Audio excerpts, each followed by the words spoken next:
Ragazze e ragazzi, bentornati! Questa è la terza puntata della serie Il viaggio di Carsa, un'analisi trasversale dei primi capitoli di La Casa delle Catene, in cui ripercorriamo i passi del guerriero Tablor, ma ricollegandoci qui e là in tutta la saga per comprendere al meglio la macro trama. Se la vostra domanda è: ci sono spoiler? La risposta è certamente sì. Consiglio caldamente la visione a chi ha letto i 10 principali. Vi stanno piacendo questi video? Se sì, iscrivetevi al canale, adesso, lasciate un mi piace, commentate, esponendo le vostre opinioni. Pronti? Partiamo?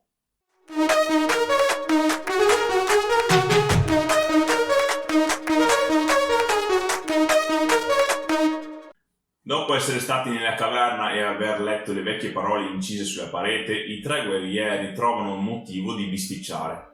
Carsa dà per scontato che gli altri vedano i suoi parenti esattamente come li vede lui, cioè il padre come un debole e il nonno come un eroe. È proprio Byroth ad affermare che Sainig è il più degno della tribù, proprio perché si permette di avere dubbi, al contrario di Pike, che probabilmente ha mentito sulla razzia che ha compiuto da giovane. Ed è la cosa che augura a Carsa, che a differenza dei vecchi eroi Tablor, lui possa essere assalito dai dubbi ed essere temperato dalla saggezza che ne deriva. Tutto questo discorso chiaramente non piace al condottiero, anzi, si sente profondamente offeso.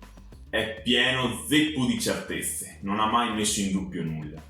Non si è posto domande sul nonno, sugli abitanti delle pianure, sugli altri clan, sui suoi dei. È un grosso errore. Ma come saprete lo scoprirà a sue spese, imparando a poco a mettere in dubbio tutto ciò che conosce o quasi. Il gruppo è arrivato nella valle dei Sanid, ma invece di incontrare dei nemici trovano solamente villaggi abbandonati e evidenti tracce di combattimenti. Gli abitanti delle pianure sono arrivati fin lì e hanno combattuto e ucciso i Sanid. Qui avviene un cambiamento importante in Carsa. Afferma di voler arrivare alla fattoria sul lago d'argento e dichiarare guerra ai bambini, non più come Yurid, ma come Tablor. Abbandona cioè la distinzione in clan, riconoscendo che la propria razza è stata presa di mira dagli umani. Si prende carico delle sofferenze dei Sanid e le fa proprie. Poco dopo si imbattono in calma la Forkrul Assail. Mastino li guida fino alla pietra dove è stata sepolta e i tre discutono sulla possibilità di liberarla. A quanto pare nelle leggende Tablor si parla di un portatore di pace, un Forkrul Assai che si è intromesso nella guerra fra gli dei Tablor e alcuni demoni. Carsa decide di rilasciarla, impietosito dalla condizione a cui è stata costretta, e giura vendetta contro i tre Animas. La pietra viene sollevata e Calma ne esce tutta raggrinzita e polverosa, ma dopo pochi attimi sembra riconoscere qualcosa in Carsa, un potere, una vocazione. Gli si lancia addosso e lo getta a terra. Delum tenta di intervenire ma viene ferito gravemente alla testa. Fortunatamente Byroth non fa lo stesso e rimane illeso. A me sembra che questa azione di Calma contro Carsa avvenga per due motivazioni. Lo vuole mettere fisicamente alla prova per rendersi conto della sua forza e resistenza, e allo stesso tempo il colpo inferto al giovane le permette di avvicinarglisi senza temere una sua reazione violenta, perché è impossibilitato a muoversi. Voleva parlare direttamente con lui, in privato, ma per farlo doveva avvicinarsi. Le parole che gli sussurra sono molto particolari. Eccole. Non ti lasciano, questi miei antichi nemici. A quanto pare rompergli le ossa non è bastato. La tua razza merita di meglio. Dovrò per forza aspettare di vedere cosa viene da te, prima di decidere se donarti, guerriero, la mia pace eterna. Chi sono gli antichi nemici di Calma che ora perseguitano Carsa? I tre Animas. Rompergli le ossa non è bastato. Sono immortali, e anche dopo il fallimento, nonostante la sepoltura, se così si può chiamare, rimangono comunque vivi e desiderosi di esistere.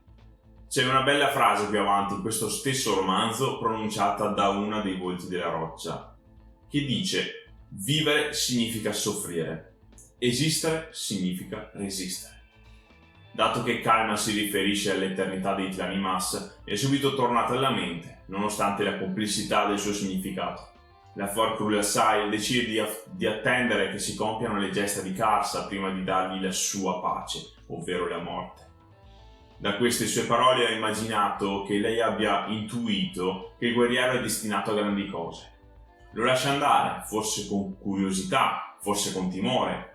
Purtroppo non sono chiare le emozioni della donna, però gli promette che quando sarà pronto a cambiare il mondo, lei tornerà per dargli la pace. Ah! Qui ci starebbe una bella risata. Chi ha letto il Dio Storpio può ridere. Adesso. Ultimo spunto interessante che ci dà Kalma è che è stata imprigionata dagli Mas e dai Kalium. Ragionateci sopra.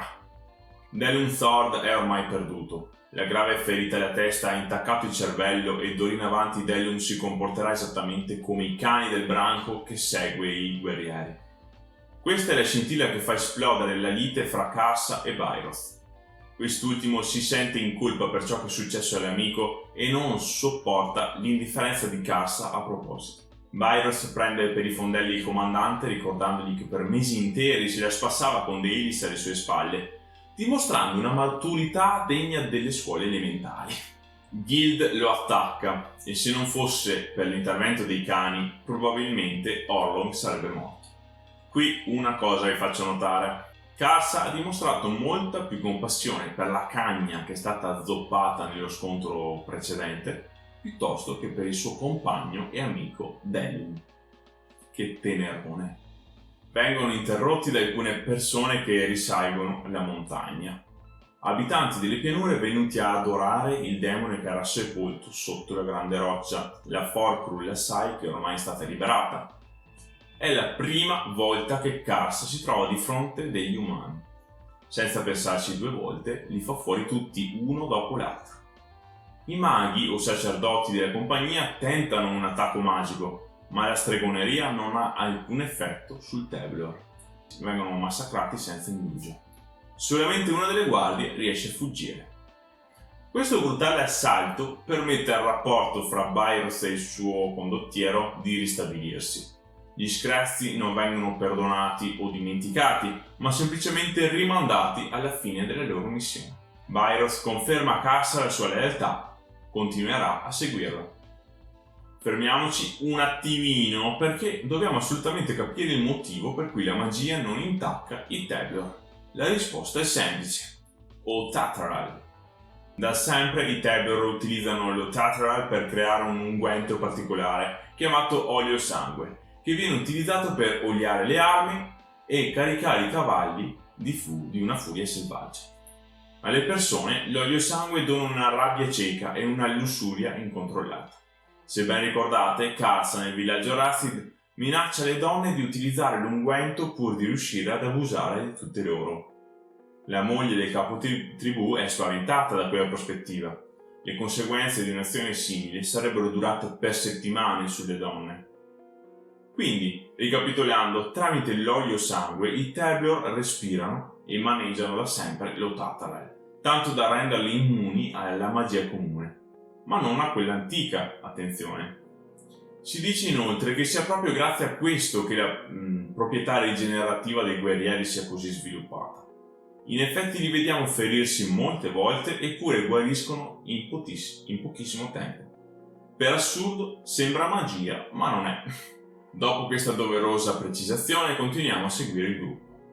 La guardia umana fuggita è stata inseguita dai cani del branco, ma questi sono tornati con la coda fra le gambe, sconfitti.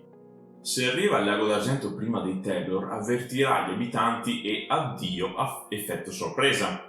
Ecco allora che i guerrieri si muovono rapidamente e scendono il passo delle ossa, uno stretto passaggio che porta a valle, ma che è interamente ricoperto dalle ossa di Tlanimas. Ricordiamo che in zona gli Mas hanno combattuto sia Yagut che Kalma, la nostra Assai preferita, subendo in entrambi i casi perdite terribili. In effetti mi stupisco di trovare altri Tlanimas ancora vivi, se così si può dire. Cioè, pensateci, sono morti a migliaia, sia qui che in altre parti del mondo, eppure migliaia sopravvivono ancora. Quindi, quanti erano i Tlani Mass non appena eseguito il rituale? Provate a sparare un numero, ma dovete convincermi. Cerchiamo una risposta insieme. Mi è molto piaciuto il modo in cui Erickson descrive il lento avanzare sul passo delle ossa. Rende così bene l'idea che ti sembra di essere lì nella scena. Ve ne leggo una minima parte. Le uniche misure del tempo erano la fame e lo sfinimento. Non potevano fermarsi fino alla fine della discesa. Accanto a loro, il fiume continuava la sua corsa, un diluvio sibilante e gelido, che li rendeva ciechi alla valle e al cielo. Il loro mondo si era ristretto alle ossa infinite sotto i mocassini. Venitemi a dire che questo autore non sa scrivere le descrizioni. Piccola chicca: sulla cima dell'altopiano, poco prima che la banda di razziatori arrivi al passo delle ossa, Byers, vedendo il paesaggio, esclama: qualcuno, un dio antico forse, ha spezzato una montagna in due. Quell'intaglio non è stato inciso dall'acqua, no, sembra il frutto di un'ascia gigante. E la ferita sanguina. Che citazione! Queste parole non arrivano a casaccio, sono ben mirate. Infatti noi conosciamo l'artefice di questo disastro ambientale. Chi potrà mai avere una forza tale e un'arma così potente da spezzare a metà una montagna? Proprio lui, l'alto comandante Caladan Brood. Oltre ad essere l'unico possibile indiziato, abbiamo un riferimento specifico in Memorie di ghiaccio, quando Crone ci racconta che le cime spezzate a est dell'altopiano sono la prova del periodo in cui Caladan Brood era più giovane e precipitoso e dell'utilizzo del suo martello distruggimontagne. Ah, che chicche vi tiro fuori! Quando l'ho scoperto mi sono gasato parecchio, lo ammetto. Byros e il comandante mangiano e dormono per recuperare le energie. Il giorno seguente attaccheranno gli abitanti della pianura sul lago d'argento. Pike ha raccontato che la fattoria è formata da 3 edifici, un molo e un recinto per cavalli. I due parlano del drappello incontrato sulla montagna e delle motivazioni che li hanno portati lì. Ipotizzano che siano arrivati per adorare Kalma, il loro dio. Se così fosse, sarebbero degli stupidi. L'Assai non è un dio, solo un demone che non è neanche paragonabile ai 7 dei Teblor. Li prendono in giro per la loro stupidità e la facilità con cui vengono ingannati.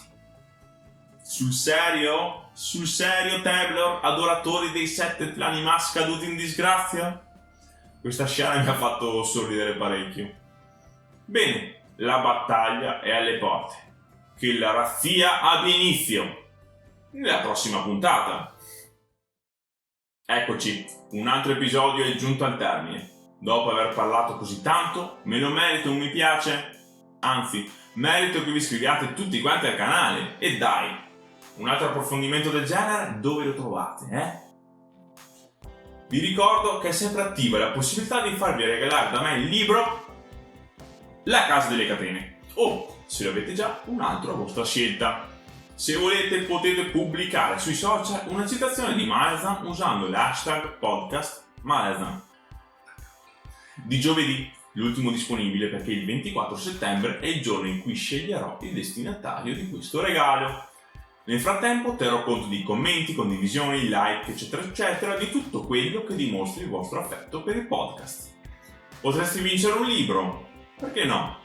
Bene, mangiate le verdure, allevate scorpioni selvatici e seguitemi su Facebook, Instagram e tutte cose. A martedì con la prossima puntata! Ciao! Forse per l'Inter, ma dovrete convincermi. Venitemi a dire che questo autore non sa scrivere le trascrizioni.